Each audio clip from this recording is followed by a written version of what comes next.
கிருஷ்ணா கிருஷ்ணன் ஒருத்தி மகனாய் பிறந்து ஒரு திரவி மகனாய் ஊரில் ஒளித்து வளர வந்த கோகுலத்தில் நின்றுருக்கோம்.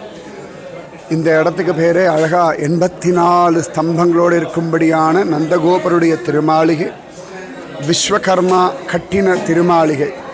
இங்கே இருக்கிற ஒவ்வொரு தூணும் ஆச்சரியம். 84 லட்சம் விதமான பிறவிகளில் நாம் பிறக்கிறோம்.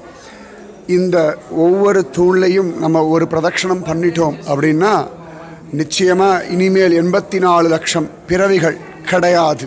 அதுதான் இங்கே ஐதீகம். இங்கே மேலெல்லாம் பார்த்தோம்னா அழகாக கருப்பு படிஞ்சு கிடக்கு. இதெல்லாம் யசோதா மாதா அழகாக கட்டையை விறகு வச்சுண்டு ஜோரா அத்தியாச்சரியமாக சமையல்லாம் பண்ணா இல்லையா, அந்த புகை மேலே அப்படியே படிஞ்சு அப்படியே இருக்கு. 5000 வருஷமான நந்தகோபருடைய திருமாளிகை. ஆண்டாள் திருப்பாவையில் சொல்கிறா இல்லையா, நந்தகோபன் திருமாளிகை. அந்த திருமாளிகை இதுதான். இந்த இடத்துல இந்த தூணெல்லாம் கிருஷ்ணனுடைய காலத்தில் ஸ்பட்டிகமாக இருந்து பகவானே தெரிஞ்சிருக்கான். ரொம்ப அழகாக கிருஷ்ண கர்ணாமிர்தத்தில் ஒரு சந்தர்ப்பத்தில் லீலாசிகர் சொல்கிறார், யசோதா மாதா ஒரு சந்தர்ப்பத்தில் தூணில் தெரிகிற கிருஷ்ணனை பார்த்து உண்மையான கிருஷ்ணன் நினச்சிண்டு அவனுக்கு வெண்ணெயை கொடுத்தா சாதத்தை கொடுத்தான் காண கிடைக்கிறது.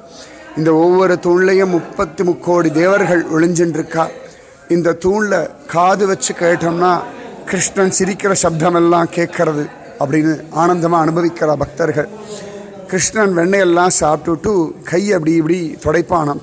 தொடச்சே இந்த பாறை இந்த பில்லர் எல்லாமே வழவழான்னு ஆயிடுத்து. கிருஷ்ண ஸ்பரிசம் பட்ட ஒரு இடத்துல நின்றுருக்கோம். இந்த ஒவ்வொரு தூணும் கிருஷ்ணனுடைய பிரத்யக்ஷ பலத்தை சொல்கிறது.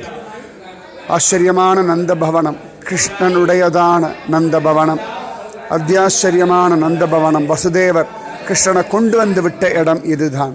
ராதே கிருஷ்ணா, ஜெய் போலோ நந்தபவனுக்கு ஜெய்.